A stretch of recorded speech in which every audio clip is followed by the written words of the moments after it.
The silence in my house is heavier than concrete. It's the kind of quiet that only happens in a home that's usually filled with noise. The hum of the oversized refrigerator, the distant whirl of the pool pump, the sound of my brother, Liam, practicing his guitar in his room. But right now, there's nothing. It's a pressurized silence, the kind that comes after an explosion. And the shrapnel is still hanging in the air. I'm sitting on my bed, staring at the FAFSA website on my laptop screen. It's been open for an hour. My cursor just blinks. Blinks. Blinks. Taunting me. A single click, a few dozen questions, and I could lock myself into a future I never planned for. Or I could condemn myself to another, entirely different one. All because of the conversation we had at dinner tonight. To understand the full, surreal insanity of it, you need to understand my family. I'm 18, a high school senior. My brother, Liam, is 15. We live in one of those neighborhoods that real estate agents describe with words like exclusive and prestigious. It's a gated community. The houses are big, the lawns are immaculate, and you can tell a family's financial standing by the model year of their two identical SUVs in the driveway. We have two. Both black. My parents are comfortable. Very comfortable. My dad is in finance, my mom is a specialist physician. I know that's a combination that basically prints money. And they've never, ever made us feel like money was a concern. Trips to Europe for spring break weren't a shocking surprise, they were just what we did some years. If I needed money to go out with friends, it was there. They paid for my SAT prep, my debate club fees, my car. I've never had a part-time job. Not because I'm lazy, I've asked, but because my parents always said the same thing: your job is to get good grades. Focus on that. We'll handle the rest. I want to be crystal clear, I know how insanely privileged this sounds. I get it. I've read enough stories and seen enough of the real world to know that my normal is someone else's winning lottery ticket. I am incredibly grateful. I've tried to honor their investment in me by doing my job. I have a 4.0 GPA, I'm salutatorian, I take all the AP classes I can, and I spend my weekends volunteering, not just because it looks good on a college application, but because I feel a genuine need to do something useful. The assumption, the unspoken promise that hung in the air for my entire life, was that college would be taken care of. Just like everything else. It was the finish line of the race they'd been coaching me for since I was 5. So tonight, we were at the dinner table. The scene was almost painfully normal. Mom was talking about a difficult case at the hospital, I was talking about my upcoming calculus exam, and Liam was going on about some new video game. My dad was quieter than usual, just pushing his steak around his plate. Then, he cleared his throat. It was a formal sound. A boardroom sound. Not a dinner table sound. We need to have a serious talk about college finances, he said. I froze mid-sentence. My mom put her fork down, and even Liam looked up from his plate, sensing the shift in atmosphere. Okay, I said slowly. I thought maybe he was going to give me a lecture on budgeting my allowance when I get to school. Your mother and I have done the math, he continued, looking directly at me. His eyes were intense. 4 years at your top choice. It's a significant figure. A very significant investment. I nodded. My top choice is a great out-of-state school. I've already been accepted. I know the price tag is staggering. That's why, for the past 6 months, I've been applying for every scholarship I could find. Merit scholarships, private grants, obscure local awards for students who can write an essay about the importance of oak trees. I've probably written 50 of them. My goal was to knock down the sticker price as much as possible, to make it easier on them.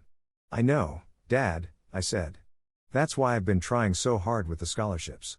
The big merit-based one from the university should be announced next month, and my advisor thinks I have a really good shot. He waved a hand, dismissing it. That's good. Responsible. But we can't count on it. We've come up with a better plan. A family plan. I felt a knot forming in my stomach. My mom was staring at her water glass, tracing the rim with her finger. She wouldn't meet my eyes. That was the first major warning sign. My dad leaned forward, elbows on our polished mahogany dining table. Here's the deal we're proposing. Your mother and I will pay for your 4 years of university. Tuition, room, board. The whole thing. In full. I felt a wave of relief wash over me. So intense it almost made me dizzy. The months of anxiety, the late nights filling out applications, the fear that maybe I was aiming too high. It all just evaporated. Oh my God, I breathed out. Dad, thank you. Seriously. That's... wow. He held up a hand. Ah. There's a condition. This is a family investment, and it has to work for the whole family. The knot in my stomach was back, colder and tighter this time. Okay? And then he said the words that shattered the perfect, privileged snow globe I'd been living in my whole life. The condition, he said, his voice calm and level, is that you, in turn, will be responsible for paying for Liam's entire college education. Silence. Not the heavy, angry silence I'm sitting in now. This was a different kind. A hollow, ringing silence. The kind you get when a sound is so loud it cancels everything else out. My brain just stopped. I stared at him. Then at my mom, who was now studiously avoiding looking at anyone. Then at Liam, whose 15-year-old face was a perfect mask of confusion. He was looking at me like I held the answer key to a test he didn't know he was taking. The words didn't compute. It was like he had said them in a foreign language I'd never heard. I must have looked completely blank, because my dad elaborated. When you graduate and get a job, you will pay for all of Liam's tuition. All of his room and board. Wherever he decides to go. My brain, the one that loves spreadsheets and 5-year plans, started to boot back up. The numbers began crunching, slowly at first, then with frantic, panic speed.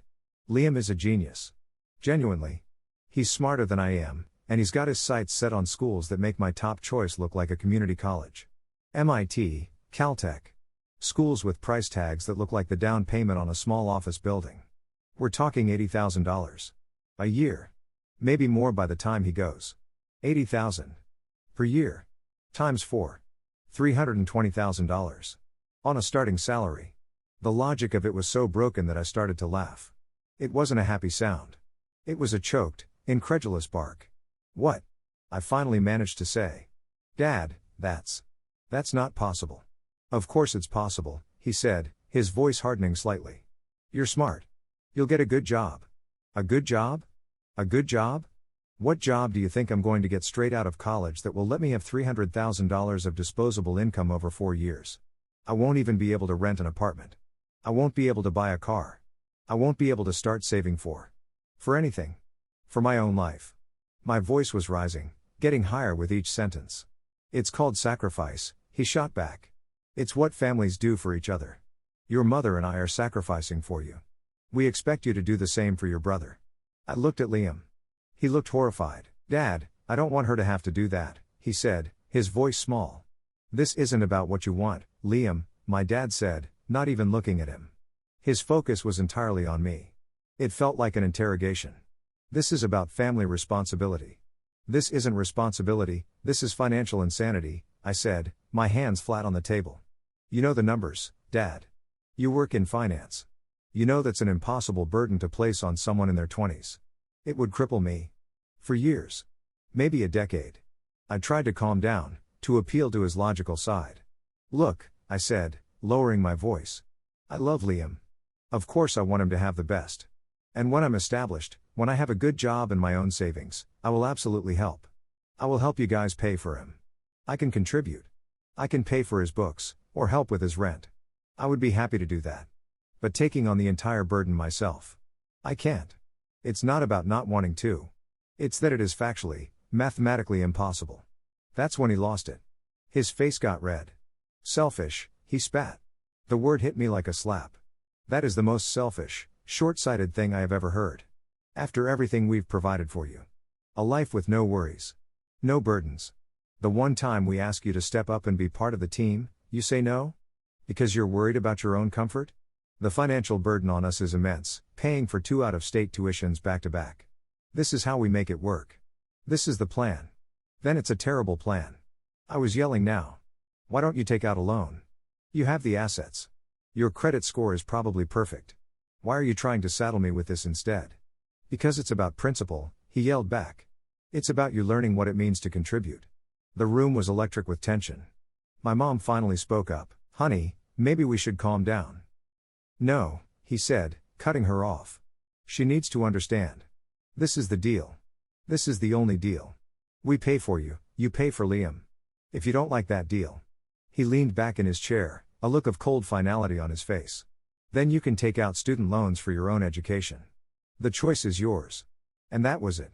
The ultimatum. My perfect world, my safe, secure, financially stable world. It wasn't a gift. It was a rental. And the bill was finally due. I stared at him. At this man who had always told me to focus on my future, who was now holding it hostage. All my work, my grades, my planning. It all came down to this. Agree to a lifetime of indentured servitude, or voluntarily walk into a pit of debt myself. I took a deep breath. No, I said. My voice was quiet, but it cut through the room. No. I won't do that. His face darkened. Fine, he said, and he threw his napkin on the table. Dinner's over. He stood up and walked out of the room. My mom gave me a pained, helpless look and then followed him, leaving me and Liam sitting there in the wreckage. Liam just looked at me, his eyes wide. I'm sorry, he whispered. It's not your fault, I told him, and it's true. It isn't. He's just a pawn in this bizarre, manipulative game my dad just invented. So now I'm up here. The house is tomb quiet. I feel like I've been punched in the gut. Part of me is furious. Furious that my father would use his financial power as a weapon against his own daughter. Furious that he'd frame this as a lesson in responsibility when it feels like a punishment.